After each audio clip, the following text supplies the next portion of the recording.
Good morning, everyone, and welcome to the most recent episode of our live streams on YouTube.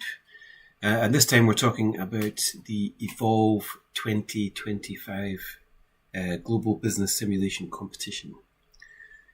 So I'm going to take you through some of the basics about Evolve 2025. And this is a competition that's open for schools, colleges, and universities. Powered by Genio. And hosted by us at SimVenture here as well. So thanks again for anyone who's joined us this morning or is watching this after the fact. So the first things, after the big success that was Evolve 2024, a reminder that Evolve 2025 is a free business simulation competition, which is open not just in the UK, but for anywhere, wherever you are in the world. Last year we had a great selection of student teams from all over the world, with teams from South America and teams from the Middle East and Asia and all over Europe as well. So this year we're kind of hoping to broaden our reach even further in terms of getting as many countries as possible included as well. So a reminder, the competition is free to enter, sponsored by Genio and hosted by us. There's no entry cost at all for institutions or for students. It's a team-based challenge, so each institution can enter up to 5 teams, and those teams can be comprised of between 2 and 4 students. And they compete using the Evolution business simulation software, which I'll give a very brief tour of later, in a few minutes actually, for those of you who are not familiar with our software. So just to reiterate, last year, last October or November, I think it was, we ran the competition. Then we had 140 students or more than that. From 8 countries, so we're hoping that we can have more countries and more students this time. So while the teams from each institution can be 5 teams, we're more than happy to welcome back institutions that took part last year, and I think we've had a couple confirm that already, that they will be participating. But students who entered last year, individual students who entered last year, are not eligible to enter this year, just because we want a fresh challenge for students taking part as well.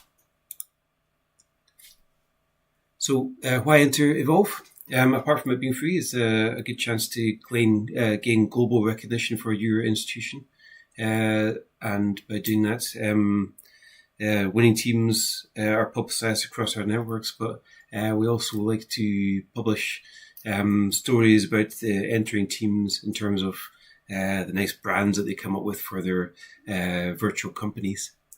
And it's a good chance to network with institutions around the world as well. Offers students an engaging and meaningful business learning opportunity. So having been a lecturer myself and used Evolution in my classes across a range of students ranging from MBA students to first year undergraduate computing students with different learning objectives from using the simulation. I always found it to be a great way to engage your students and to really put them in the position where they're running a business. It might be a virtual business, but it's the skills that you need to run your virtual business translate very well to the workplace, and that's been the aim of more than one class that I've taught as well. It's a good chance if you're thinking about implementing simulations into your activities, into your classes, and you want to kind of dip your toe in the water before signing up for anything or going further down the road than you want to at this point. It's a good chance to try out Evolution, which is an award-winning simulation in a kind of competitive environment, completely free of charge, and thinking about the fact that you can enter 5 teams from your institution with up to 4 students each. It's a good chance to get feedback from those students on their experience of using a simulation as well. Also, you're going to be in the running to win a share of £2,000 and also free evolution licenses for your institution. So if your students do well within the competition, then it's a good chance to maybe set up a further test activity using the licenses that you can win for your institution as well. Also, all students receive certificates for competing, and that's quite important to students for putting on their resumes, etc., and having that. And we will send out certificates for all students that compete in Evolve 2025. Evolve is a completely online competition. There's no travel necessary. There's no face-to-face element to it in terms of engaging with SimVenture, the company. It's fully online because Evolution is entirely browser-based software. There's no installable software.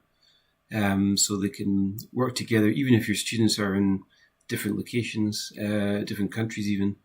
They can collaborate very easily because it's browser-based, and they can communicate through the simulation itself, or they can collaborate on other collaboration tools and work together to build and manage a virtual bicycle company using our Evolution business simulation.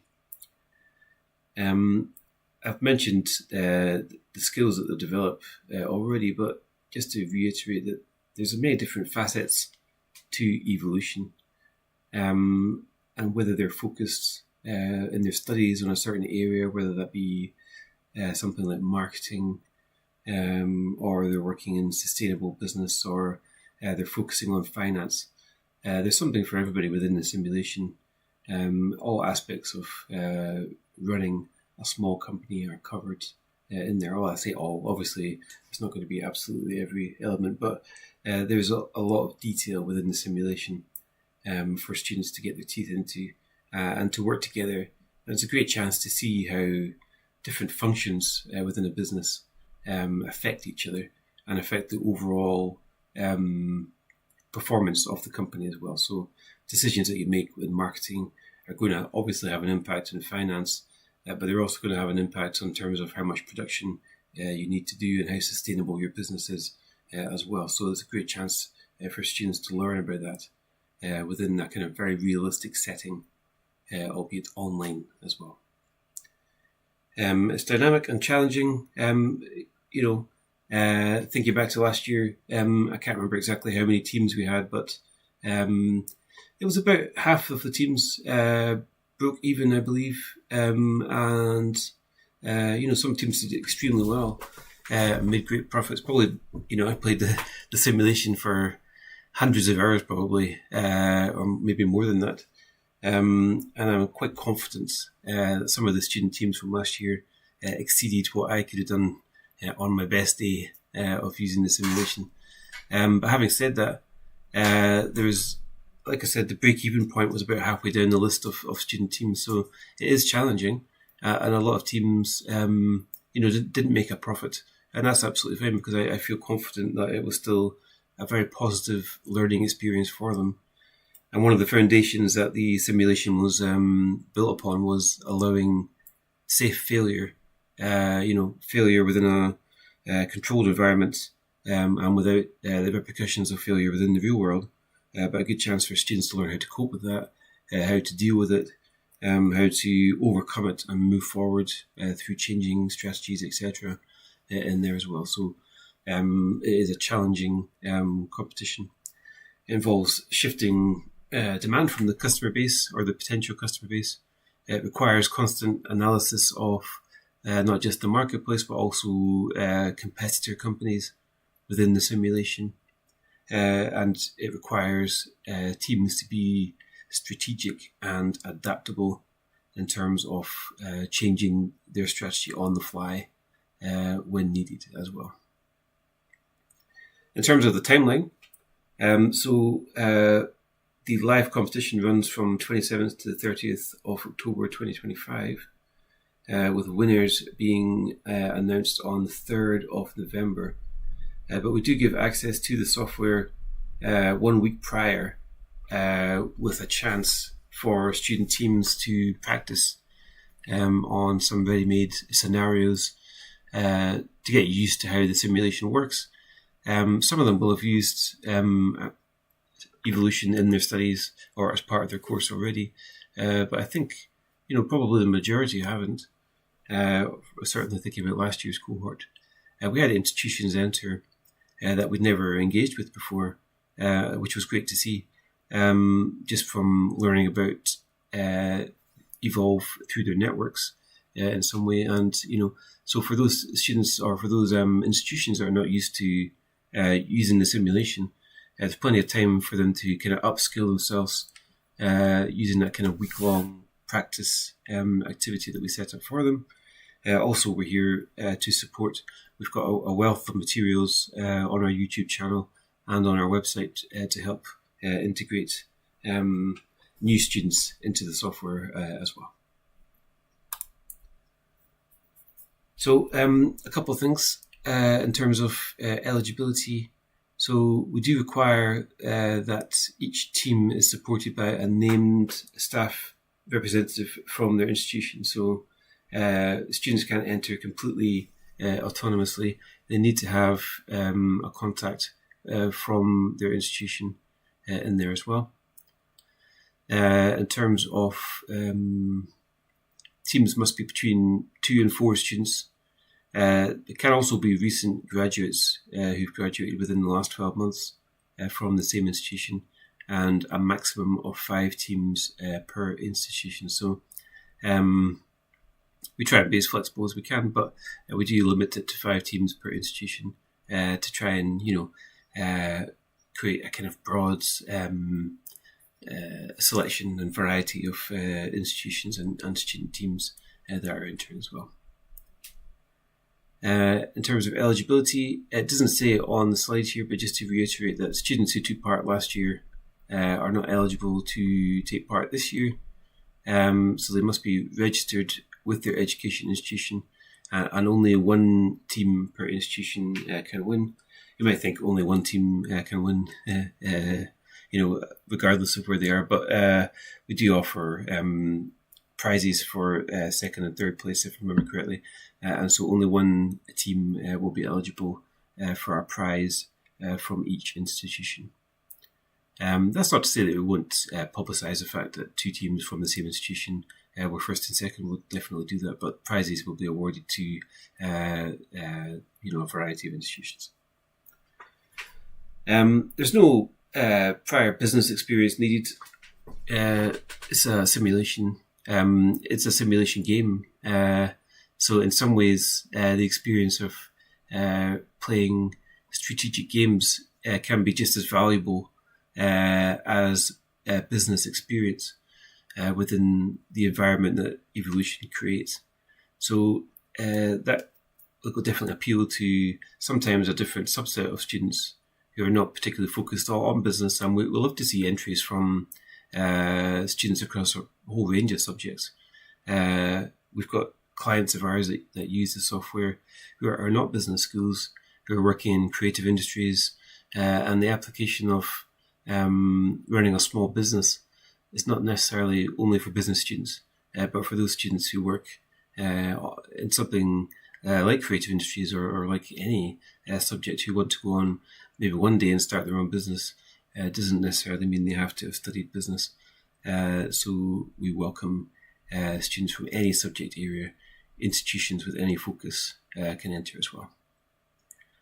So currently we are in the 3rd of September, certainly at this point in the UK, but we have an entry deadline of the 14th of October 2025, and there you can see the link to get the entry form on there as well.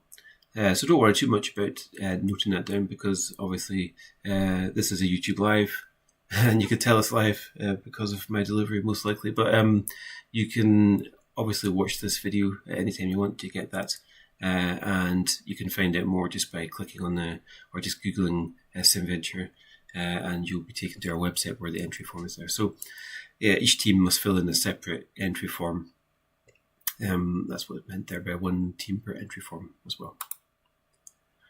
Alrighty, so I'll leave it on screen for a few seconds. We'll give you a chance to scan that QR code there as well. A couple of email addresses there as well, and the web link for simventure.com/events/evolve-interest there too. Or you can contact us at sales@SimVenture. Don't be put off by the sales email address. I'm in the sales team. I'm a former lecturer. I'm not going to pressure you into anything that you don't want to do. And a reminder that Evolve is completely free to enter as well. Alrighty, so I will put this slide back up at the end of our session today, and it's unlikely that I'm going to take up the entire 45 minutes allotted time. But what I'm going to do now is switch across to evolution, just to give you a look if you haven't had a chance to look before. Some of you will have joined or watched previous YouTube lives that I've done on various subjects regarding the simulation. But for anyone who's coming to this fresh, this is what evolution looks like. So it is completely browser-based, like I said before. Students can work completely in teams. So if I click on the company button here, you can see that we've got 3 students within this one team here.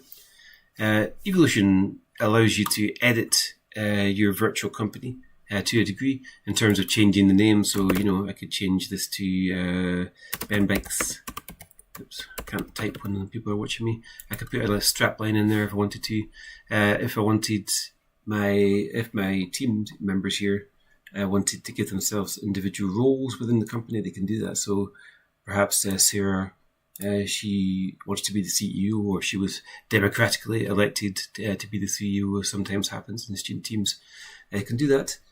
Perhaps Richard wants to focus on finances, and perhaps Julio, he's in charge of sales and marketing in there as well. So they can give themselves roles. Like I said, you can have up to 4 students within a team, and sometimes breaking up responsibilities by assigning roles within the team can be a really positive thing for the company as well. I should mention also that they get the chance to edit their logo on here as well, maybe to match their company name. They can do that. And what's nice about editing the logo is it gives more creative members of the team a chance to express themselves as well. But it will show their logo on not just for themselves, but when we're talking in the competition, we have live leaderboards here as well. So this is just a test activity that I've set up.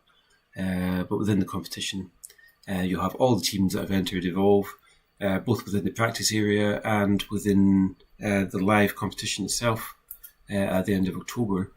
And you get a chance to see your company name there. Perhaps you want to incorporate your institution name into your company name somehow, or into your logo, and your company name and logo will be displayed on the leaderboard. So it's a chance to fly the flag of your institution or there as well, or your country, or just your team and company in there as well. So it's a good chance to put your own personal stamp on things and see how you're performing compared to other teams. While I'm on the leaderboards, just to reiterate that, we will set a kind of end point for the competition. All the rules and requirements, etc., of the competition will be publicised at a later date. But you'll see here that some teams are years behind the other team at the top there. So our aim is to have the final leaderboard being when everyone has reached the kind of end point of the scenario, whatever that may be, when the time comes around, and see who's top in terms of the most valuable company. But there's also other metrics that we can use as well. There's things like who's got the most profitable company, who's got the most cash in the bank, and even kind of non-financial metrics like sustainability and efficiency in there as well. So in terms of the leaderboards, it's nice to see a different array of teams at the top. And certainly that was the case last year, that the team who won, not necessarily the most sustainable team, not necessarily the most efficient team in there as well. So it gives a chance for more than one team to be top of the leaderboards.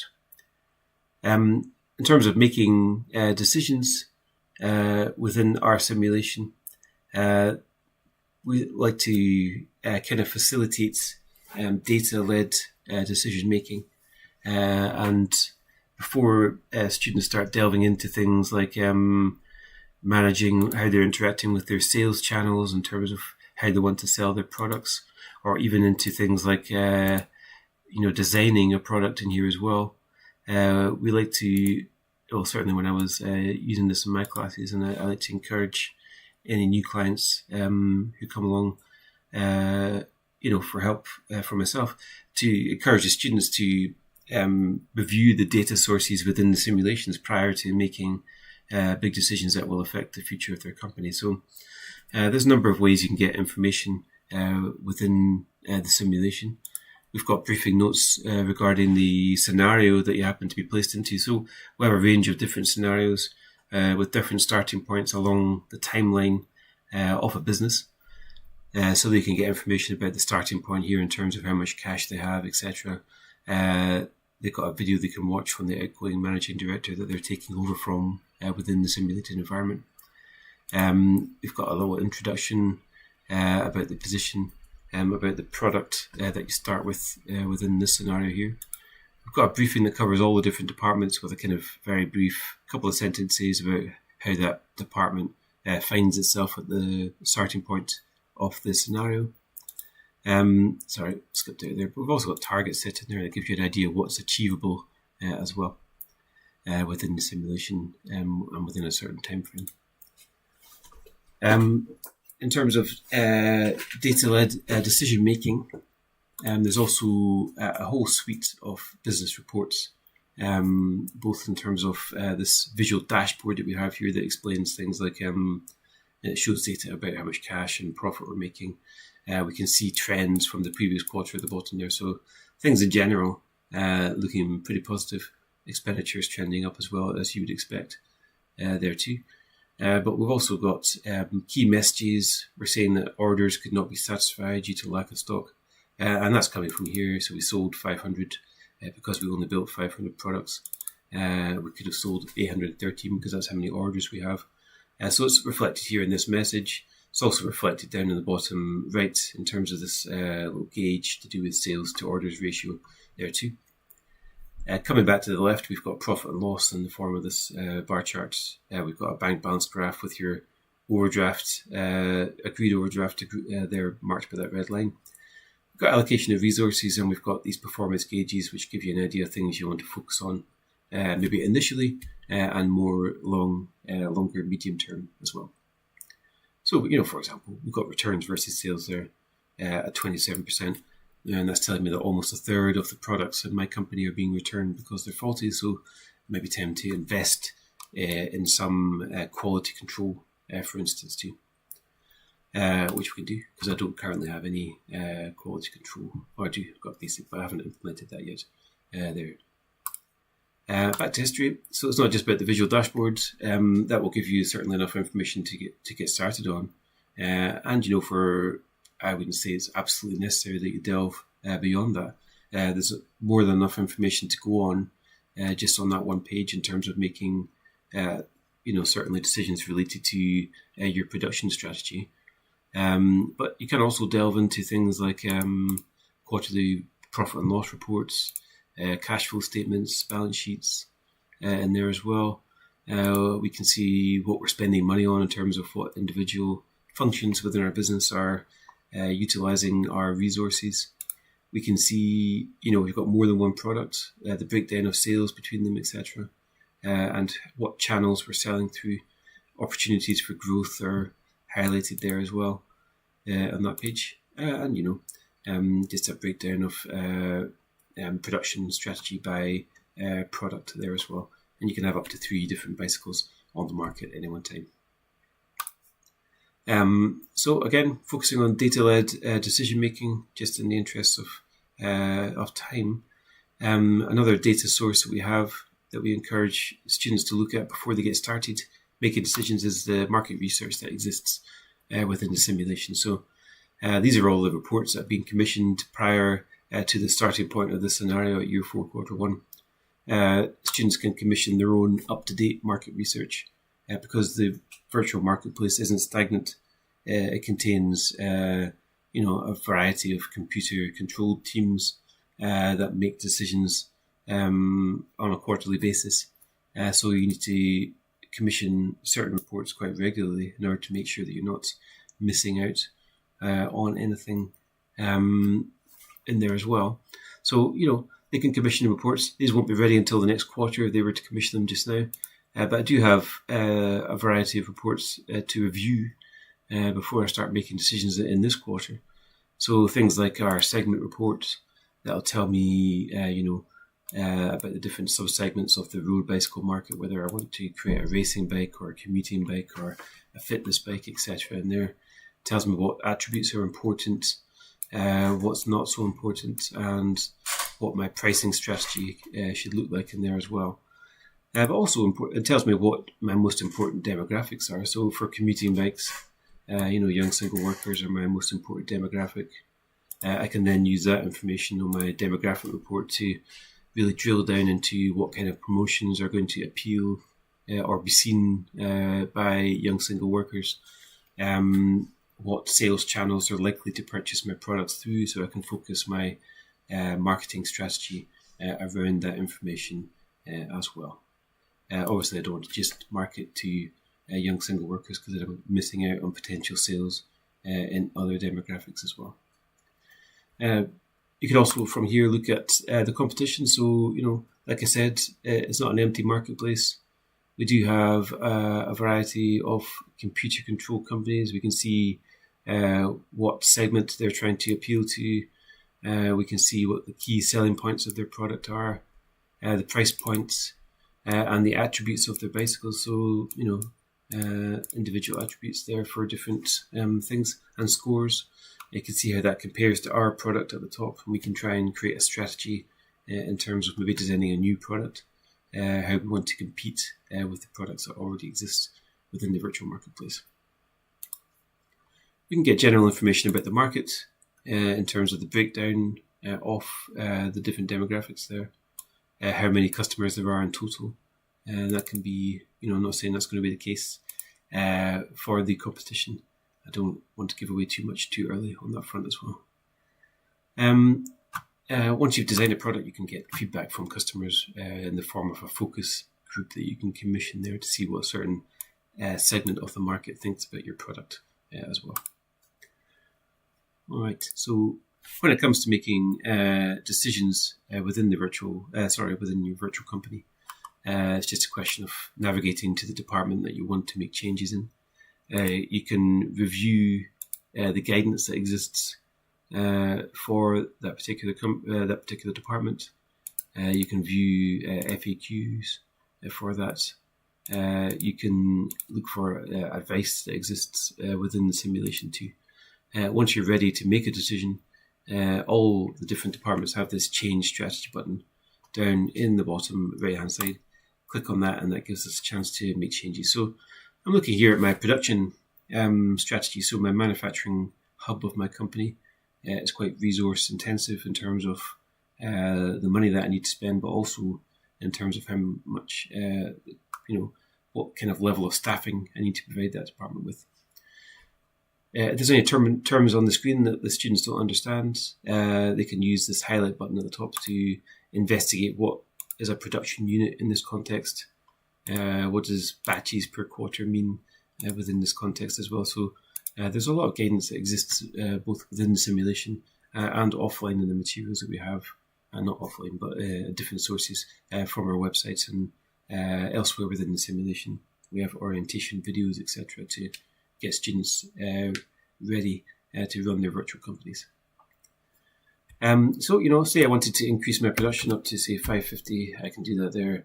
I can make 11 batches per quarter instead of 10. I could even upgrade my machinery if I wanted to, say, go up to advanced automation. You'll see that's going to cost me more than £500,000 to do that. So perhaps I'll go back and just keep my basic automation for now, confirm that change.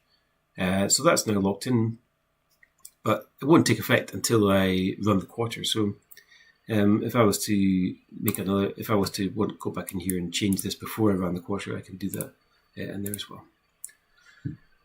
I can make changes across all of these departments or none of them before I run the quarter. It's completely up to the student if they want to keep things ticking along for a quarter or two to see how things go before they start making decisions. They can do that. They won't necessarily be penalised, but the company is performing fairly well at this starting point. I'm not saying that's going to be the same for the competition, because it'll most likely be a completely different starting point. But they can make decisions across as many or as few of these departments on a quarterly basis as they want to. But once they're ready, and in their teams they've decided that they're ready to move forward into the next quarter, they can do that just by clicking on the Run Quarter button. This gives them a summary of all the decisions that they've made in that quarter. And this kind of final check screen makes sure that you've got adequate resources in terms of your staffing to proceed with running the quarter. It's telling me that I've got unused workforce, which is fine. I'm just going to run that anyway. But if I was competing, I'd want to go back and make sure that I'm maximising the potential of my workforce within the simulated environment there as well. So this is about the students look forward to, because they're seeing the quarter kind of running week by week. They're seeing their bank balance tick up and down. They're seeing orders come in, etc. There too. It was telling me that I didn't quite meet demand for my product. Didn't manufacture enough in there. So I could have sold more. But overall, even though I didn't make many changes, it was a fairly successful quarter. So sometimes I advocate for students to do less in terms of, certainly initially, make changes gradually rather than make broad kind of sweeping changes across the board as well. Can often be a better strategy. All right, so if you want to know more about the simulation, please do check out our website. Feel free to email me on the website that's provided earlier on here. I can set up a demonstration for you, obviously at no charge and with no obligation after that. My only ask is, if you do book an appointment, is that we communicate about what's best for you in terms of that appointment and make it work at a time that works for you. Going back to our slides, I just wanted to leave this QR code on the screen to give you a chance to scan that if you want to register your interest for your institution and taking part in Evolve 2025. But like I said, I'm more than happy to have a chat with you about requirements, etc. And there'd be no obligation for anything further than that beyond just having a chat. Alrighty, so that's just over half an hour there. If anyone has any questions, please do write them in the chat, and I'll make sure that I get back to you, or one of the team gets back to you as soon as possible. Do contact me at sales@simventure.co.uk if you want to ask any questions, and do register your interest in Evolve 2025 if you think that's something that you potentially be interested in entering student teams into. Okay, thank you for those of you who joined me this morning. I won't take up any more of your time, and I hope you have a great day wherever you happen to be. Okay, thank you.